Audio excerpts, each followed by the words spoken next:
کتنا بڑا ظلم ہوا کہ جو اہل سنت کی مین سٹریم کی 6 کتابوں میں حدیث نہیں تھی اور ضربیں تقسیمیں لگا کے وہ حسن درجے تک پہنچتی تھی. حجۃ الوداع کی حدیث کہ میں اپنے بعد 2 چیزیں چھوڑ کر جا رہا ہوں، المستدرک للحاکم میں ہے، الموطا امام مالک میں بھی ہے لیکن اس کی سند منقطع ہے، مکمل سند جو ہے وہ المستدرک للحاکم کے اندر ہے، مشکات کے اندر بھی.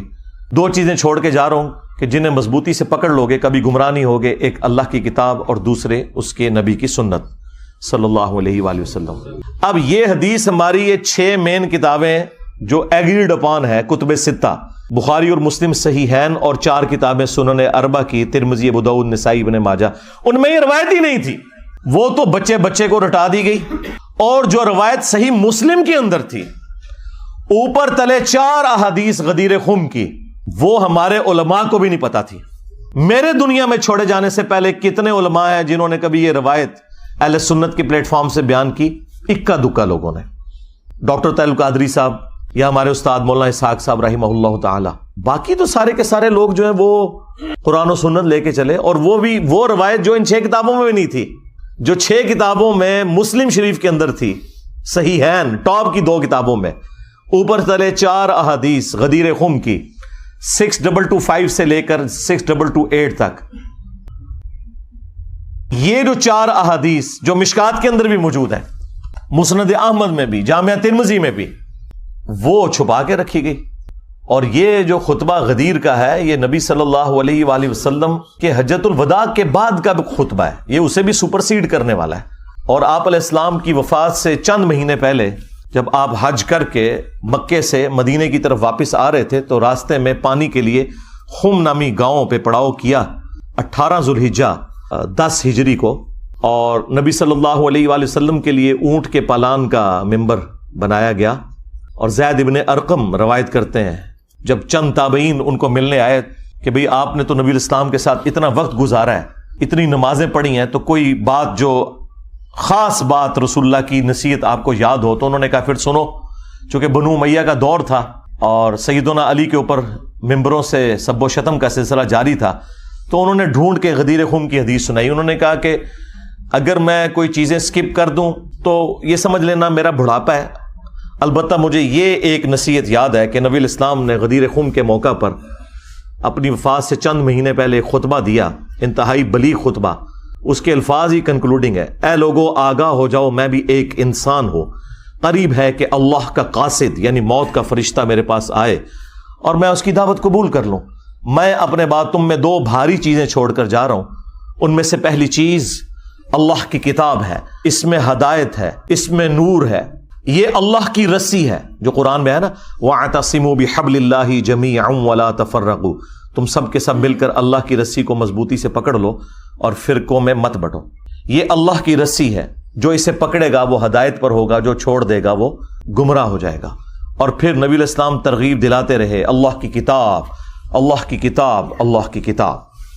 اور پھر فرمایا دوسری بھاری چیز میرے اہل البیت ہیں، میں اپنے اہل البیت کے معاملے میں تمہیں اللہ کا خوف دلاتا ہوں، میں اپنے اہل البیت کے معاملے میں تمہیں اللہ کا خوف دلاتا ہوں، میں اپنے اہل البیت کے معاملے میں تمہیں اللہ کا خوف دلاتا ہوں. 3 دفعہ فرمایا. لیکن امت بالکل الٹ چلی، نہ قرآن کو پکڑا عقیدوں کے لیے اور نہ اہل البیت کو زندہ چھوڑا. نبی علیہ السلام کو قبر مبارک میں گئے صرف 50 سال گزرے ہیں اور آپ کی پوری اولاد ذبح کر دی گئی. تو آپ سمجھتے ہیں کہ یہ کربلا بھلا دی جائے گی؟ نہیں، کربلا قیامت تک آپ کو ہانٹ کرے گی. ہاں، اور ہماری ویڈیوز کے بعد تو اب آپ بھول جائیں کہ کوئی شخص جو ہے وہ اس غم حسین کو مٹا سکتا ہے. یہ سوگ حسین نہیں ہے، سوگ 3 دن ہوتا ہے، یہ غم حسین ہے. یہ اسی طریقے سے جاری رہنا ہے. غم حمزہ نہیں ختم ہوا.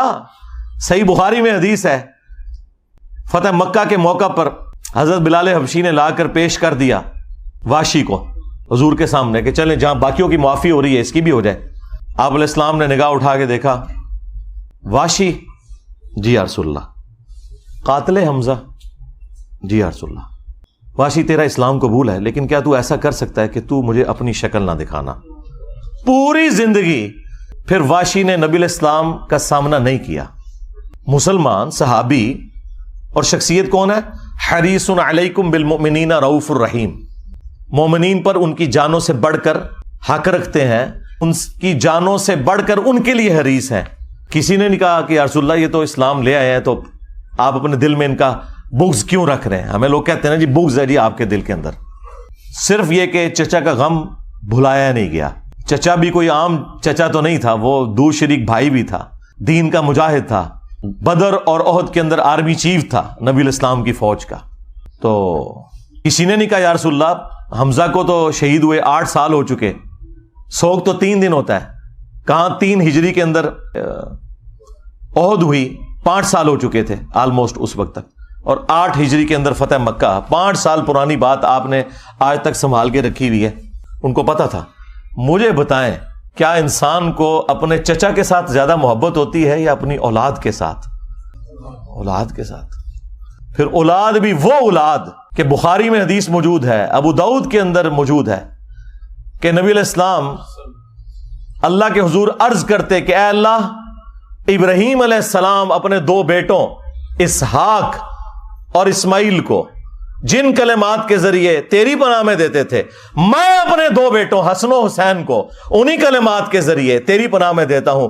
اعیذکما بکلمات اللہ التامہ من کل شیطان وہامہ ومن کل عین لامہ.